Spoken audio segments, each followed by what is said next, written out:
ఊదలతో ఉప్మా. నానబెట్టుకున్న ఊదలు, టొమాటో, మినపగుండ్లు,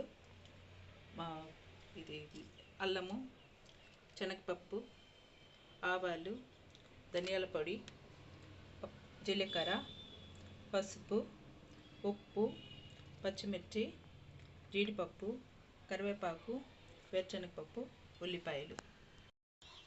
ముందుగా బండల్లో కొంచెం నూనె వేసుకోవాలి.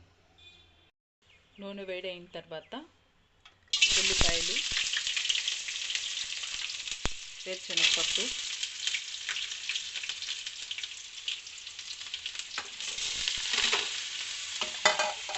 అన్నీ వేసుకొని ఇలా వేయించుకోవాలి. ఇలా బాగా అన్నీ వేగిన తర్వాత టమాటో యాడ్ చేసుకోవాలి. తర్వాత నీళ్ళు యాడ్ చేసుకోవాలి. నీళ్ళు కాగిన తర్వాత ఊదల్ని ఆ నీళ్ళల్లో వేసుకొని కలిపెట్టి తర్వాత మూత పెట్టుకోవాలి.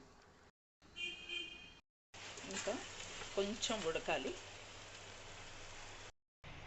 ఊదలతో ఉప్మా రుచికరంగా ఇలాగా అయిందండి. ఇంకా తినేదానికి చాలా బాగుంటుంది, ఆరోగ్యానికి చాలా మంచిది.